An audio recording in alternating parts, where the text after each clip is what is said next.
자, 오늘 말씀 봅시다. 창세기 21장 8절에서 21절까지 말씀입니다.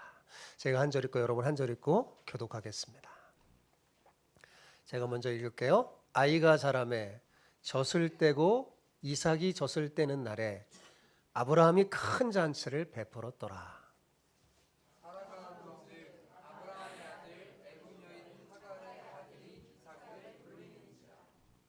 그가 아브라함에게 이르되 이 여종과 그 아들을 내쫓으라. 이 종의 아들은 내 아들 이삭과 함께 기업을 얻지 못하리라 하므로.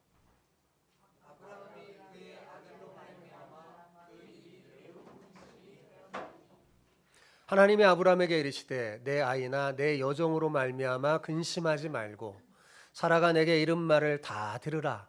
이삭에게서 나는 자라야 넷이라 부를 것임이니라.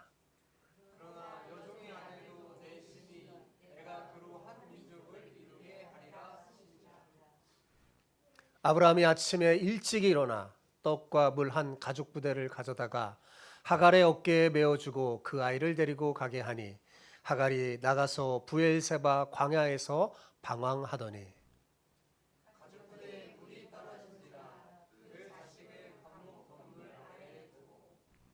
이르되 아이가 죽는 것을 참아보지 못하겠다 하고 화살 한바탕 거리 떨어져 마주 앉아 바라보며 소리내어 우니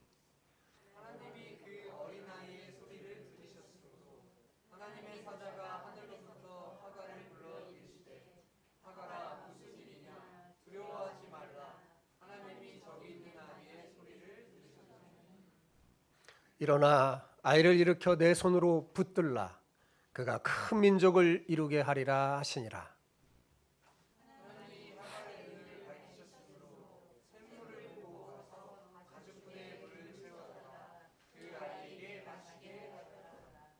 하나님이 그 아이와 함께 계심에 그가 장성하여 광야에서 거주하며 활 쏘는 자가 되었더니 그가 바란 광야에 거주할 때 그의 어머니가 그를 위하여 애굽 땅에서 아내를 얻어 주었더라. 아멘. 아멘. 2026년 새해 첫 주일 예배에 오신 여러분을 진심으로 환영합니다. 올 한 해 여러분의 가정마다 하나님의 웃음소리가 끊이지 않기를 축복합니다. 자, 오늘 본문에도 성경에서 가장 행복한 웃음소리가 들려오는 집이 나와요. 어느 집입니까? 바로 아브라함과 사라의 집입니다. 여러분 한번 상상해 보세요. 90살 된 할머니가 갓 태어난 아이를 품고 젖을 먹이고 있습니다. 상상이 되세요? 90살 할머니가. 상식적으로, 의학적으로 절대 있을 수 없는 일이죠. 그런데 그 일이 실제로 일어났습니다.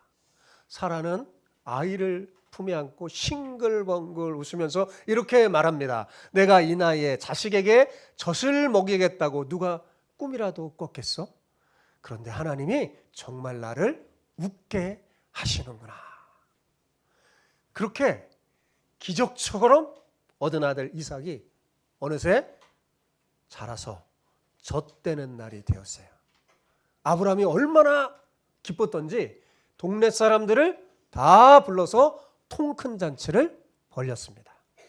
그런데 그 시끌벅적하고 행복한 그 잔칫날에 사라의 눈에 아주 이상한 장면이 하나 포착됩니다. 그것은 무려 14살이나 더 먹은 큰아들 이스마엘이 이제 막 젖을 뗀 어린 이삭을 괴롭히고 비웃고 있는 겁니다. 그 순간 사라의 가슴이 철렁 내려앉았어요. 그리고 그녀는 직감했어요. 야, 이대로 두면 큰일 나겠구나. 하나님의 약속을 얻은 이 아이 이삭의 앞길을 저 아이가 막겠구나. 사라는 영적인 위기감을 느꼈어요. 그래서 남편 아브라함에게 하갈과 이스마엘을 내보내라고 촉구합니다. 하나님이 주신 약속의 자녀를 지키기 위해서 남편의 몸에서 난 육신의 열매를 끊어내는 선택을 한 거죠. 여러분, 이삭이 지금 이스마엘이 이삭을 희롱한 이 사건은 단순히 철없는 형제들끼리의 다툼이 아니에요. 우리 삶에서 일어나는 치열한 영적 전쟁의 현장입니다. 아브라함의 가정에 휘몰아친 이 폭풍 같은 사건을 통해서 하나님께서 우리에게 진정 원하시는 진짜 복 있는 자녀, 진짜 복 있는 인생이 무엇인지 저와 함께 한번 오늘 말씀을 통해 살펴보고자 합니다. 자, 우리 옆에 계신 분과 오늘 이렇게 축복하면서 인사해 봅시다. 당신의 자녀를 약속의 자녀로 키우시기를 축복합니다. 자, 시작. 당신의 자녀를 약속의 자녀로 키우시기를 축복합니다. 아멘. 예. 여러분, 오늘 말씀 이렇게 시작해요. 8절 볼까요? 이렇게 시작합니다. 아이가 자라매 젖을 떼고, 같이 읽어봐요. 아이가 자라매 젖을 떼고, 이삭이 젖을 떼는 날에 아브라함이 큰 잔치를 베풀었더라. 여러분, 왜 하필이면 젖 떼는 날에 잔치를 베풀었을까요? 생일도 아닌데 말이죠. 여러분, 예전에 우리나라는 영아 사망률이 굉장히 높았습니다. 그래서 100일이나 돌이 되면 어떻게 해요? 이제 한 고비가 넘겨졌구나 해서 안도감에 온 동네 사람들을 초청해서 떡을 나누고 잔치를 했어요. 그죠?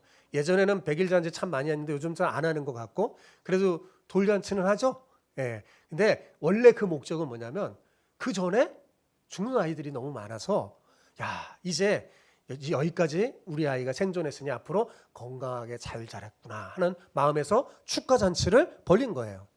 여러분, 유대인들에게 젖되는 날이 바로 그런 날입니다. 근데 우리는 보통 아이들이 젖을 언제 떼요? 돌 전후에 떼죠. 근데 저 유대인들은요, 보통 서너 살 동안 젖을 먹어요. 길게는 6살까지도 젖을 먹였습니다. 그러니 100세 난 이삭이 건강하게 자라서 젖을 뗐다는 건 뭘 의미하는 거예요? 이제 죽을 고비를 넘기고 어엿한 아이로 생존했다는 뜻입니다. 그러니 여러분, 아브라함 입장에서 한번 생각해 보세요. 얼마나 기쁘겠어요. 얼마나 가슴 벅찬 일이었겠습니까? 그래서 그 기쁨을 이기지 못해서 동네 사람들을 다 불러놓고 입이 떡 벌어질 만한 성대한 잔치를 벌인 거예요. 그런데 그 기쁜 잔칫날에 찬물을 끼얹는 장면 하나가 포착됩니다. 자, 구절을 함께 볼까요? 자, 같이 읽어봅시다. 사라가 본즉 아브라함의 아들 애굽 여인 하갈의 아들이 이삭을 놀리는지라. 사라가 아주 이상한 광경을 목격해요. 바로 큰아들 이스마엘이 어린 아들 이삭을 괴롭히고 있는 겁니다. 사실 이 둘 나이 차이가 얼마나 되는 줄 아세요? 무려 14살이나 됩니다. 그러니까 이삭이 지금 막 젖을 뗐다는 것은 몇 살 정도예요? 서너 살 꼬마 아이라면 이스마엘은 17, 18 다 큰 청년입니다. 그런데 그 덩치 큰 형이 이 작은 동생을 독하게 괴롭히고 있는 겁니다. 여러분, 이스마엘의 마음이 왜 이렇게 뒤틀렸을까요? 여러분, 그 이유는 뻔합니다. 자, 이삭이 태어나기 전까지는 뭐예요? 이 집안의 모든 재산과 상속권은 당연히 자기 거였거든요. 그런데 갑자기 이삭이 턱하니, 진짜 상속자 이삭이 턱하니 나타난 거예요. 그 전까지는 다 자기 건데, 그리고 아버지도 내심 자기를 후계자로 점찍어뒀거든요. 근데 어느 날 갑자기 이삭이 툭 하고 튀어나온 겁니다. 자, 이스마엘의 눈에 이 동생이 예뻐 보였겠어요? 믿겠어요? 당연히 믿겠죠? 예. 자기 앞길을 막고 자기 길을 빼앗으러 온 눈의 가시였을 겁니다. 그래서 그는 장난을 빙자 삼아서 이삭을 지독하게 괴롭히면서 자기 분풀이를 지금 하고 있는 거예요. 자, 이 광경을 목격한 사라의 반응이 어땠을까요? 아주 격렬했습니다. 10절에 보니까 사라는 당장 아브라함에게 달려가서 당장 저 여종과 아들을 내쫓았어요. 저 여종의 아들이 우리 아들 이삭과 함께 재산을 나눠 가질 수 없어요. 라고 남편을 쏘아붙이죠. 여러분, 이 대목만 보면 사라가 너무 정말 예민하거나 비정해 보일 수 있습니다. 어떻게 저럴 수 있을까? 예. 근데 여러분, 여기서 이스마엘이 놀렸다라고 우리말에는 이렇게 번역되어 있지만 이 놀렸다는 히브리어가 착한데 단순히 장난치는 수준이 아니에요. 상대를 비웃고 희롱하고 심지어 육체적으로 영적으로 학대한다는 아주 무서운 의미가 담겨져 있는 겁니다. 다 큰 청년이 겨우 서너 살 된 아이를 향해 너만 없으면 다 내 건데 하면서 독한 마음을 품고 학대한 거예요. 괴롭힌 거예요. 사라는 엄마로서의 본능과 영적인 직감을 통해 깨달았어요. 야, 이건 단순히 장난이 아니다. 이대로 두면 이삭이 진짜 위험하겠구나. 그래서 결국 사라는 결심을 하죠. 집안의 평화를 깨는 한이 있더라도 약속의 자녀를 지키기 위해서 하갈과 이스마엘을 내보내기로 결단을 한 것입니다. 자, 그런데 여러분, 이 상황에서 사실 가장 팔을 걷어붙이고 나서야 할 사람이 누구죠? 예, 바로 그 집안의 가장이자 영적인 리더인 아브라함입니다.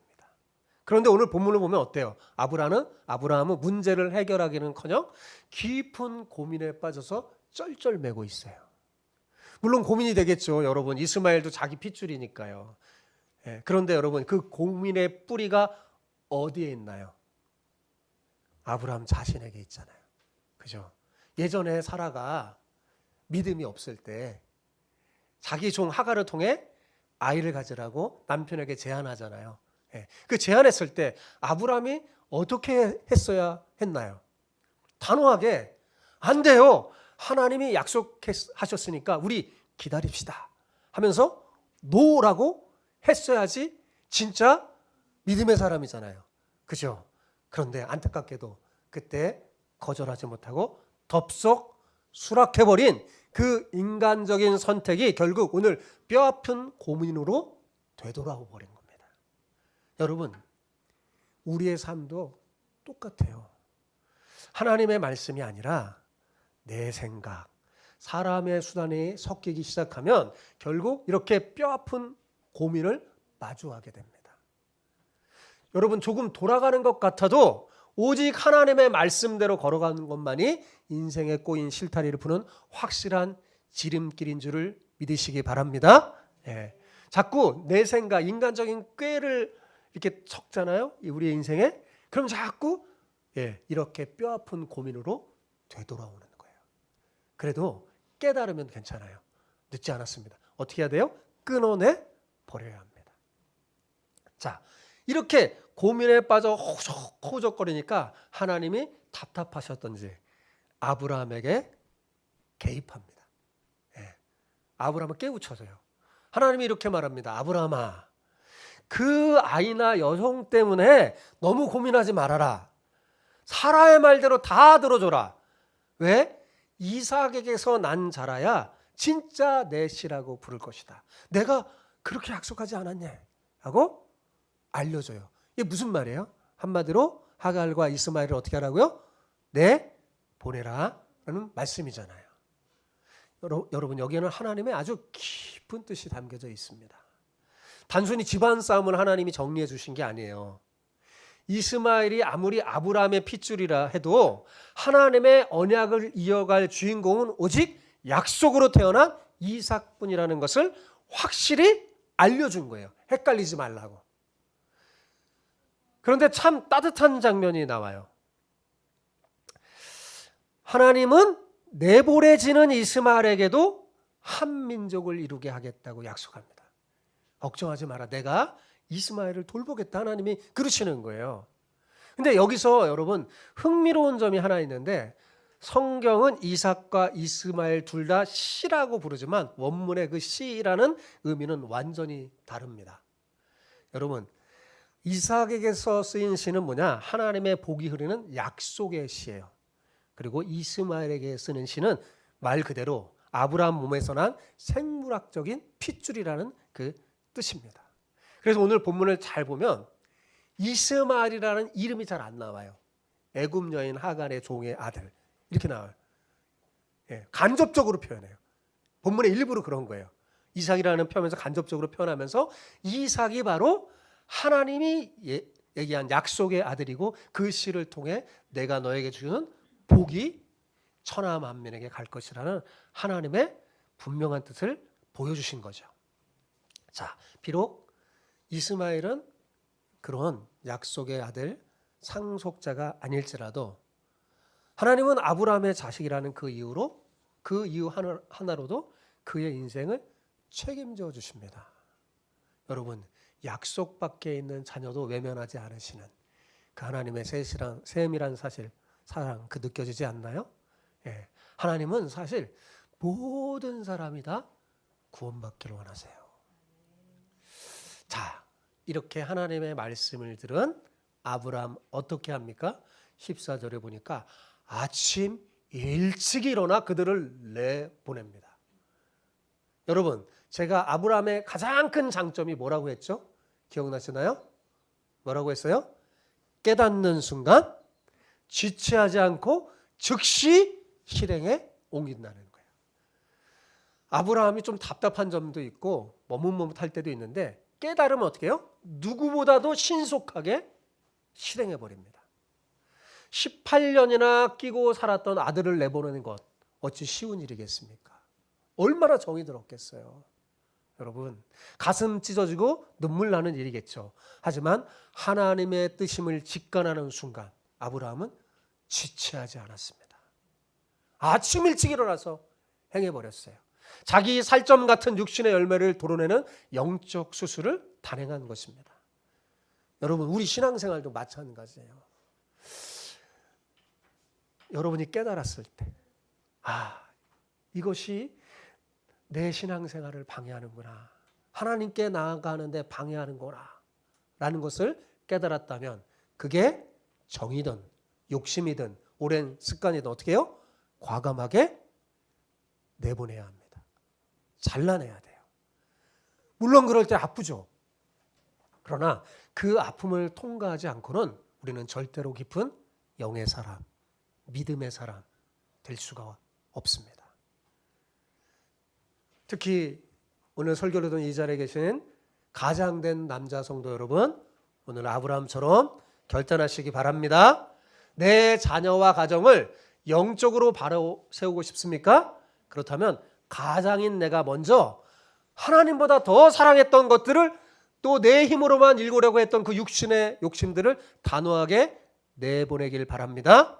아버지가 먼저 하나님 앞에 무릎 꿇고 영적인 결단을 내릴 때 비로소 우리 가정에 거룩한 영적 질서가 생깁니다. 아름다워져요, 가정에. 그런 여러분의 가정이 2026년 새해에 임하기를 축복합니다. 예. 자, 이렇게 아브라함의 결단으로 집을 떠난 하갈과 이스마엘은 광야에서 길을 잃고 맙니다. 물은 다 떨어졌죠. 아들 이스마엘은 탈진해서 죽기 직전입니다. 엄마 하갈이 해줄 수 있는 것이 아무것도 없었어요. 차마 아들이 죽어가는 모습을 지켜볼 수 없었던 하갈은 아이를 가시덤불 아래에 눕혀두고 화살 한바탕 거리에 두고 목 놓아 울부짖기 시작했어요. 화살 한바탕을 화살을 딱 쏴서 떨어지는 거리거든요. 약 300m쯤 되는 거리예요. 그러면 눈으로 보여져요. 보여지고 있는 그 거리에 딱 지켜보면서 아이를 마주보면서 목 놓아 울었어요. 누구 없나요? 제발 우리 아이 좀 살려주세요 하면서 울부짖었겠죠. 여러분, 아무도 없는 광야 항복판에서 이 엄마가 아들을 살려내려고 하는 그 절규, 여기 자식을 키우는 부모라면 특히 어머니들은 그 마음이 어땠는지 아마 상상만 해도 공감이 될 겁니다. 가슴이 미어지겠죠. 그런데 17절에 기가 막힌 반전이 나옵니다. 하나님이 그 어린아이의 소리를 들으셨으므로. 그런데 여러분, 조금 자세히 본문을 보면 좀 이상하지 않나요? 방금 누가 소리 높여서 울었죠? 엄마 하갈이. 그런데 하나님은 누구 소리를 들었다고 그랬어요? 어린아이 소리를 들었대요. 이게 무슨 말일까요? 이스마엘이 막 거기서 또 소리 질렀을까요? 그게 아니라 지금 죽어가고 있거든요. 말도 못하고 죽어가고 있는 가냘픈 아이의 신음, 그 고통의 소리를 하나님이 들으신 거예요. 하나님이 그러니까 다 지켜보고 계신 거예요. 절망에 빠진 하갈의 그 눈을 밝혀서 바로 곁에 있는 샘물을 보게 해서 아이에게 마시게 하죠. 그리고 하갈에게 직접 나타나서 말합니다. 걱정하지 말아라. 내가 함께한다. 그렇게 말하죠. 여러분, 하갈이 소리치며 절망하고 있을 때 하나님은 이미 그 아이의 고통을 보셨고 살 수 있는 길을 준비하고 계셨던 겁니다. 하나님의 사랑은 정말 우리가 생각한 것보다 너무나 넓고 크십니다. 자, 그런데 20절에 참 묘한 기록이 나와요. 사실 여러분, 이스마엘과 하갈은 놀라운 체험을 하는 거예요. 영적인 체험을 한 거잖아요. 그죠? 하나님의 놀라운 은혜를 체험했는데 20절에 보면 20절, 21절에 보면 그 은혜를 이어가지 못해요. 참 20절을 잘못 읽으면 우리가 잘못 해석할 수 있거든요. 자, 20절에 보면 이렇게 나와 있어요. 하나님이 이스마엘과 함께 하셨고 그가 자라나서 활 쏘는 자가 되었다라고 되어 있어요. 그러니까 얼핏 보면 하나님이 이스마엘과 함께해서 그를 활 쏘는 자로 이렇게 키워주신 것처럼 보이잖아요. 그죠? 그와 함께 그를 성공시켜준 복처럼 보이지만 실상은 그런 의미가 아니에요. 하나님은 아브라함의 핏줄인 이스마엘을 불쌍히 여겨서 죽는 가운데 어떻게 해요? 그의 목숨을 건져주셨어요. 그리고 그 모자에게 뭐라고 해요? 내가 함께하니 걱정하지 말아라. 안심시켜줬잖아요. 그렇죠? 그런데 정작 이스마엘이 선택한 길은 뭐냐? 하나님을 의지하는 길이 아니었던 겁니다. 하나님을 의지하는 대신 자기 힘과 기술을 믿고 사는 사냥꾼의 길을 선택했어요. 여러분, 성경에 가끔 활 쏘는 자 이렇게 많이 나와요. 이 활 쏘는 자는 뭐냐면 당시에 그때 고대 당시에 활 쏘는 자는 영웅입니다. 영웅. 요즘식으로 말하면 온 세상이 다 아는 슈퍼스타, 유명 인사가 되는 거예요. 하지만 여러분, 하나님이 없는 성공이 무슨 소용이 있겠습니까? 하나님이 없는 인생은 결국 바람에 나는 겨와 같이 다 사라지고 헛될 뿐입니다. 여러분, 진짜 이 세상에서 성공이라는 성공을 다 경험한 한 사람이 있어요. 구약 성경에. 누굴까요? 솔로몬 왕이에요. 세상에서 성공했다는 걸 다 합쳐서 성공한 사람이에요. 근데 그가 뭐 하냐? 하나님을 떠난 인생의 성공은 다 헛되고 헛되니 바람에 나는 겨와 같이 다 헛되다고 말하는 거예요. 아무 유익이 없는 거예요. 여러분, 이스마엘은 세상적으로는 유능하고 화려한 영웅이 되었을지 몰라도 영적으로는 가장 소중한 하나님과의 관계를 통째로 잃어버린 가장 어리석은 인생이 되고 만 것입니다. 자, 그렇다면 여러분, 그가 왜 이런 인생을 살게 되었을까요?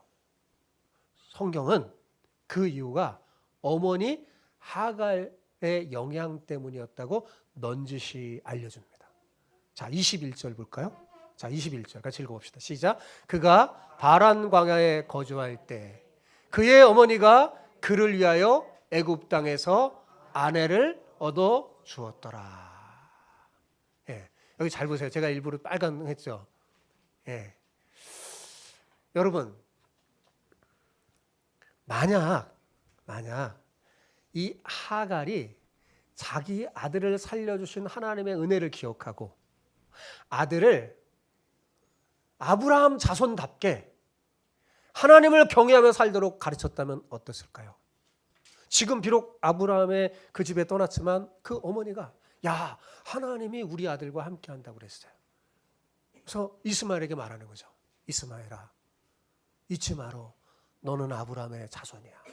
하나님이 너와 함께 한다고 했어. 그러니 비록 우리 집을 떠나 이곳에 있지만 하나님이 함께하니 우리 힘을 내서 하나님을 경외하며 우리 열심히 살자꾸나. 하나님이 큰 민족을 이루게 해주시겠다고 약속해 주셨어. 여러분, 이렇게 말하고 키웠다면 어떻게 됐을까요? 아마 이스마엘도 다른 멋진 믿음의 가문을 세웠을지도 모릅니다. 하지만 너무나 안타깝게도 하갈은 그 엄청난 은혜를 경험하고도 결국 옛날 방식인 애굽으로 돌아가 버렸어요. 여러분, 똑같은 여인인데 그 룻기에 나온 룻 아시죠? 그 여인도 모함 여인이에요. 그죠? 남편도 죽고 엄청난 괴로움을 했는데 뭐예요? 어머니가 믿는 그 하나님, 어머니의 하나님이 나의 하나님임을 고백하면서 어때요? 그 믿음으로 살았더니 그 여인을 통해 계보가 그 여인을 통해 계보를 통해 예수님이 태어난 엄청난 축복을 누렸잖아요. 이스마엘도 그렇게 될 수 있었다는 거예요. 이 하갈도. 그죠? 하갈도 충분히 그랬다면 그럴 수 있었어요. 그런데 안타깝게도 그러지 못했어요. 다시 돌아갔어요. 애굽의 삶으로.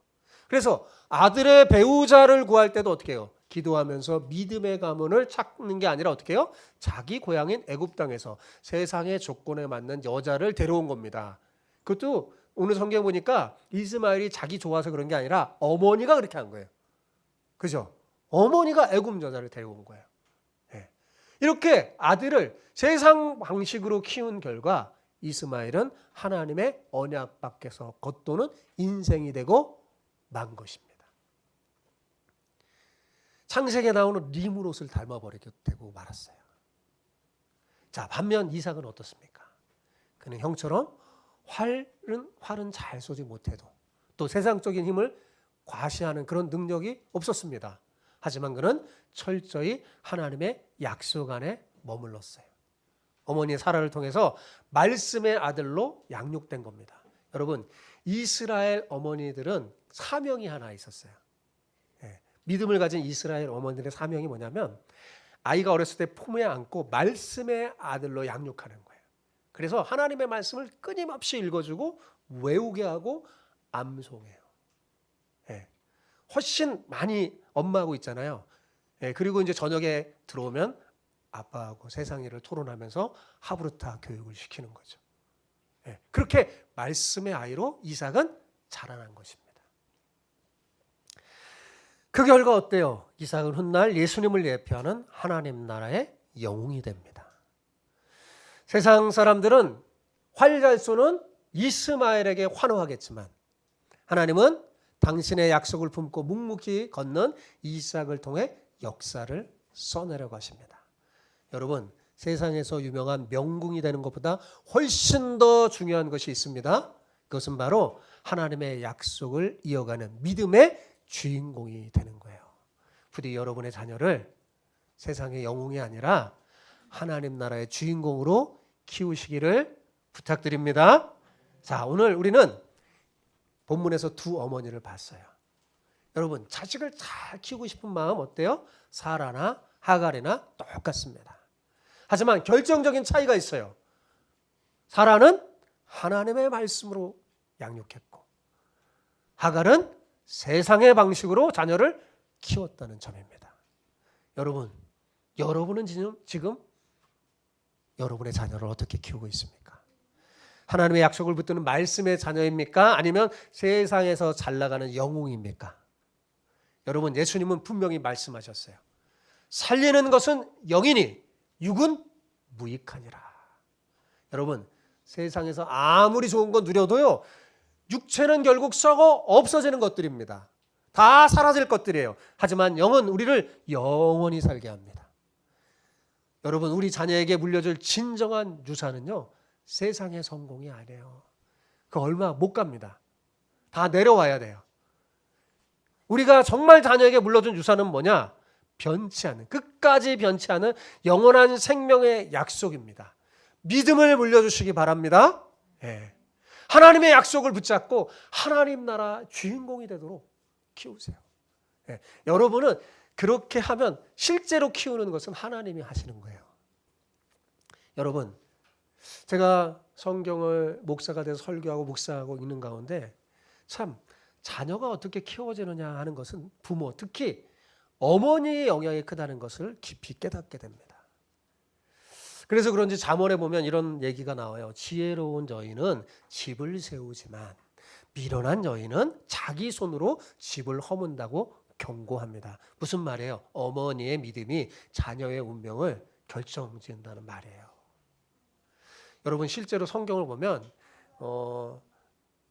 열왕기상하, 역대상하에 보면 왕들의 이름들이 이스라엘 열왕 왕들의 내용이 나오잖아요. 그럼 그 왕들의 이름 곁에는 항상 그 어머니의 이름이 기록되어 있어요. 보통 여자의 이름이 성경에 자주 기록되어 있지 않아요. 그런데 그 11개 왕들의 이름 곁에는 항상 어머니가 기록되어 있어요.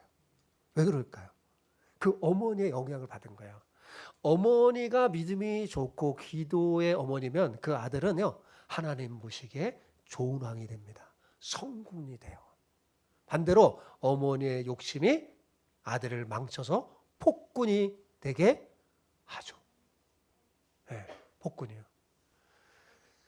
여러분, 우리 주마음 어머니들, 잠언에서 말하는 집을 세우는 지혜로운 여인이 되시기를 바랍니다. 특히 자녀를 믿음의 성군으로 양육하는 복된 어머니가 되시기를 축복합니다. 사랑하는 성도 여러분, 눈앞에 보이는 육신의 성공이라는 가짜 열매에 속지 마세요. 내 안에 욕망과 고집이 있다면 아브라함처럼 일찍 일어나서 단호하게 잘라내 버리시기 바랍니다. 살을 도려내는 것처럼 잘라내려면 아픔이 있겠지만 그래야 내 자녀가 살고 우리 가정이 진짜 복을 누립니다.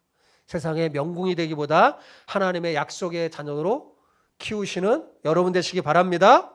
금방 시들어버릴 세상의 가치가 아니라 변하지 않는 말씀 위에 우리 가족을 세웁시다. 여러분, 물론 내 욕심을 끊어내고 믿음으로만 키우는 거, 여러분, 그게 우리의 힘으로는 정말 어렵고 힘듭니다. 어쩌면 불가능할지 몰라요. 그러나 우리에겐 누가 계세요? 하나님 계시잖아요. 성령 하나님 계세요. 우리가 그런 마음만 먹어도 성령 하나님 도와주세요. 성령 하나님의 인도를 믿고 그 도우심을 받는 여러분 되시기 바랍니다. 2026년 한 해 우리 주마음교회 모든 가정이 인간적인 욕심을 좀 끊어내는 한 해, 그리고 성령의 인도함을 따라서 약속의 자녀를 길러내는 복된 가문이 되시기를 주님의 이름으로 축복합니다. 아멘.